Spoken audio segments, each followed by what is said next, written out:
Hey, happy Friday. Today I wanted to talk about some of the different theme parks in the Central Florida area and my opinion on the pricing versus what you get.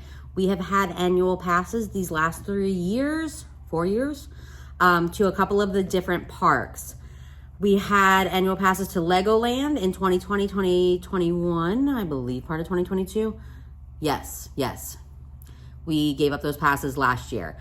We've had SeaWorld passes for the last 2 years, and my son and I now have the Disney Pixie Pass. My partner did not get that because we did get the weekday pass, the Monday through Friday. It's much cheaper, and he has a job, so he can't go. But you can buy like day passes for the weekend, obviously. I'm not gonna speak on Universal Studios at all. I honestly have not been inside one of their theme parks since 1999. I am not a roller coaster person. I'm terrified of drops, upside down, all that. I'm not doing it. Honestly, none of us are big ride people. My partner doesn't like roller coasters either, and my son is 4. So he has gone on some rides, but I mentioned before, sometimes he has some sensory stuff, so he doesn't do a lot of rides either. So we're not really interested in Universal right now. Down the road, we definitely would be. I'm real interested in this new Minion Land. I'm very interested in checking out like the Mario World when that's finished. Big Mario fan, being born in the 80s, obviously. How good was that movie, right? So good, right? So we're not really gonna, so I just don't have anything to say about Universal because I don't know. I'm sure it's great. I've heard good things. A friend of mine, she did get the summer day passes for her family and she loved it and thought it was a really good deal. She has teenagers that love roller coasters. So for them, Universal was great. For us, it's just not really on my radar right now. So I'm going to start with LEGOland. So we had LEGOland passes in 2020 when the pandemic was full pandemic. And LEGOland was still open when some of the other theme parks were closed because it is a lot of outdoors. There's a lot of outdoors. They did ask you to wear masks when you went inside, but there's not that much that is inside. It's really, LEGOland's a lot of outside. It is great for younger kids. If you have little kids, LEGOland is cool. The water park's cool. Peppa Pig is neat. The thing is, none of it's very big. It's not, if you have older kids, they're going to be bored. Unless they're like super into Legos. The Peppa Pig Kids Park is cute for young kids, but they messed up on the shade. I don't know. I haven't been since November 2022. Our passes were up at the first of this year and we did not renew. So I haven't been since then, but there was no shade. When they first opened, they had a bit of shade, and then I believe one of the storms came through and took it down, and they were working on that, but it was taking a while. And even the shade that they originally had was not near enough for a park meant for little kids in South Florida. I don't know what they were doing there. There is a cute little like theater room where you can go in the dark, and it's dark and it's cool, and they're just playing Peppa Pig cartoons, and there's big like bean bags on the floor for kids to lay on. There's chairs on the back wall for parents. That's a cute spot. I would say if you did everything in that park, I couldn't imagine it taking you more than 2 hours. Honestly, it's very, very small. And that's the Peppa Pig part. So just keep that in mind. If you don't have little kids, or even if you do have little kids and you don't want to be in the sun like that, that might not be for you. LEGOland itself is really, really, really cool. We're kind of nerdy. We love the Lego movies. We like Legos. So I do think the park's cool. I think Ninjago is really neat.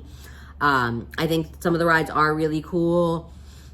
If you want to take a walk through Cypress Gardens is still on the property, and that's really, really gorgeous. There's a beautiful banyan tree back there. It is beautiful. I don't think that it's worth the current pricing. So when we originally got the passes, there was a $99 Awesomer pass, and that was before Peppa Pig was open, and it included the regular park and the water park. The water park also is cool, but it's not that big. So for $99, I thought that it was a great deal and it was worth it. So then, and that was on Black Friday. That was only the deal on Black Friday. So I mean, buy it then, that's fine, right? You've got your Christmas money budgeted, spend that on a theme park. That's a gift for the year. I think that's a great deal. So then the next year, they were gonna do that, and they sent out emails to all of us that had the annual passes saying that they were gonna be $99.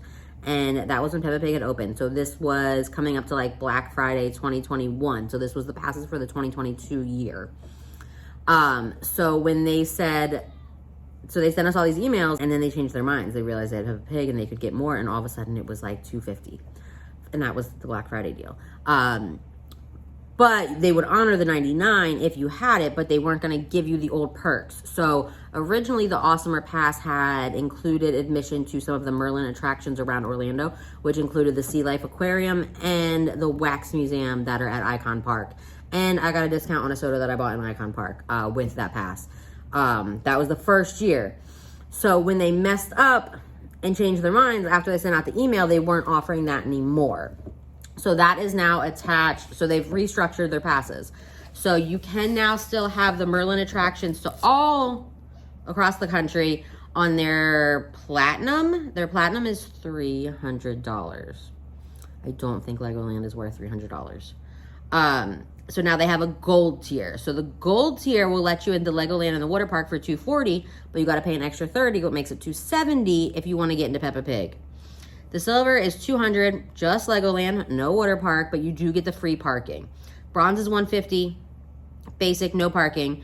On all of them, you get little discounts in the park, and you get, you know, they say collectibles. They're these bricks, they're little Lego bricks that are, you know, it'll say the celebration, brick or treat, or, you know, brick Christmas, whatever, like happy brick year. They're cute, but they act like it's something cool. It's not. Every once in a while, it'll be like a minifigure. You know what I mean? It's not worth giving you $300 a year, Legoland.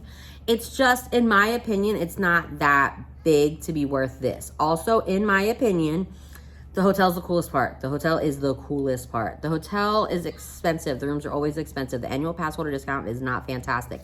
But they do good deals with, like, packages. So we have decided that because we had the Legoland passes for 2 years, we've done it, we know what's in there, and they are going up in price, and we didn't like the price. So if we want to, we would make Legoland like a weekend trip, get the package, or you can stay at the hotel, and they're always going to throw in the rooms. You can probably eat. Their restaurants are cool. Shipwreck restaurant's really cool. I love the breakfast at Shipwreck.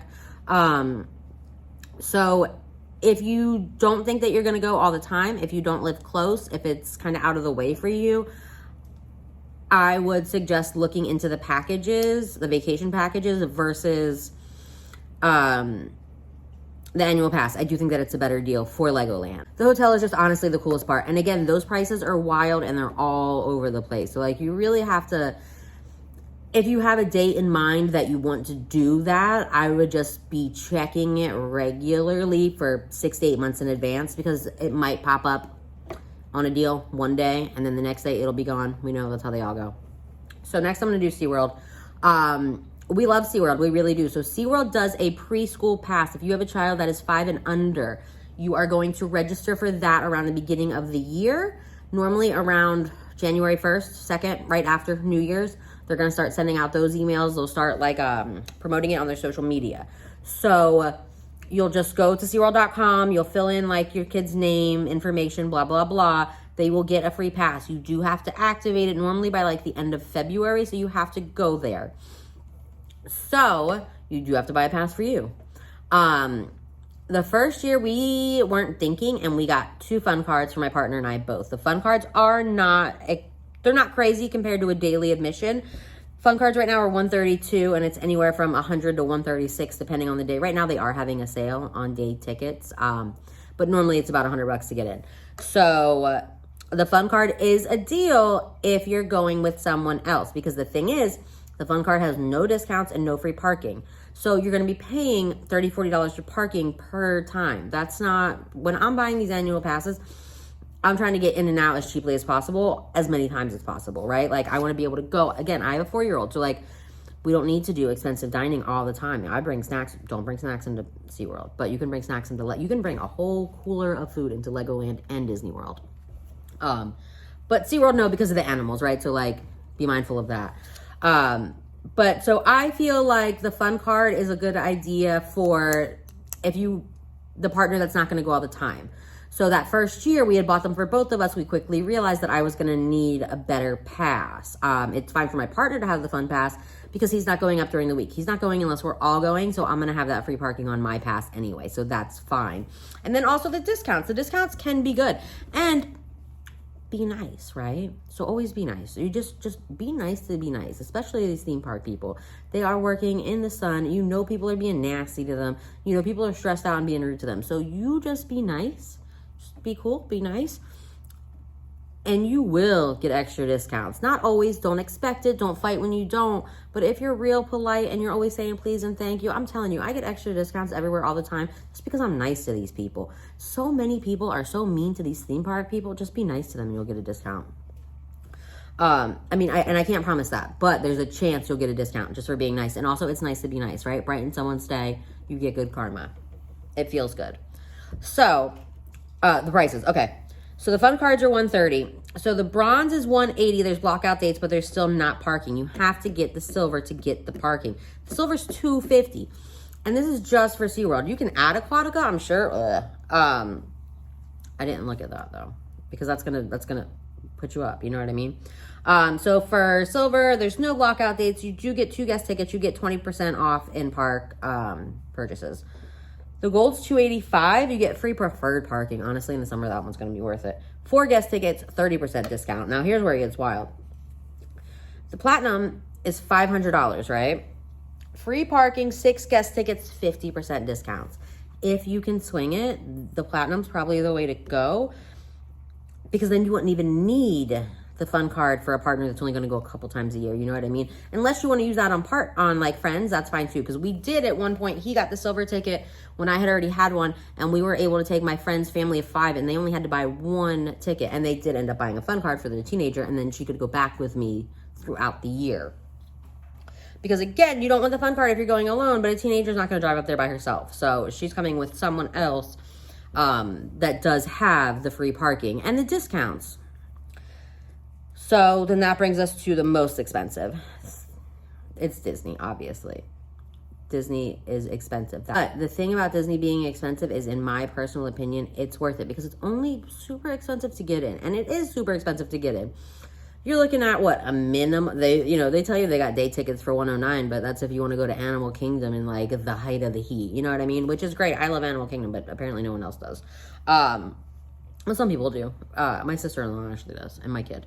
So anyway, so if you want no blockout dates and you want to go to Disney World anytime, you can get the Incredibouts for $1,400. I think that that's great if you want to do that. I do not want to do that. I don't want no blockout dates. I don't want to go to Disney World on Christmas. You know how many people are at Disney World on Christmas? Literally everybody and their flipping mom. The Sorcerer is $970. Still not what I'm trying to pay, but Pirates $750, and then the Pixie's $400. That's what I have. So the Pixie Pass, you only get in Monday through Friday. There's plenty of blockout dates. But again, I don't want to go when it's full crowd. So Monday through Friday works fine for me. I also added the photo pass. So I got the photo pass added to my account for $100 for the year. Now that is a steal for me. As a mom, I'm not in a lot of the pictures. I now have a year full of professional pictures of me and my child together. For me, that is 100% worth the $100. That's definitely worth. The photo key at SeaWorld's like $170 for the year. You kidding me? The Disney photo pass is worth it. Disney discounts. So I got a room for next week at the All-Stars for $99. You can't eat a character dining meal for 2 people for $100. It was $99 with tax. It was $112. I got at $112 to stay at the All-Stars. Obviously that is the least expensive rooms, but that's a deal. You can get free water all through the parks. You can bring in any food. You can have a cooler in your car. Sometimes when it's really hot, if you don't have a room, that's a good idea. Keep a cooler of food in your car. Go back in the middle of the day, chill in the car, turn the AC on. You know what I mean? Have your lunch. You're not spending money. You can go up to any quick service location, and there are multiple locations around all 4 Disney theme parks. That's the thing too. You're getting 4 parks for this price. There's free water. You can get free water anywhere. And like, not just water fountain, hot water. Like, you can go and get a cup of ice water from any quick service location. They will give that to you. The dining is not that expensive. Honestly, quick service meals are not that bad. And there is a McDonald's on property outside of the All-Stars. I did a video about that before. And then if you have the McDonald's app, they do normally offer a 35% off up there. So that's what I normally do. A lot of times we'll either stop on the way up, we'll have a midday break at McDonald's, or we'll hit on our way out. We do one meal. The quick service isn't terribly priced, but it's still cheaper to go to McDonald's. And honestly, sometimes McDonald's is better than quick service burgers.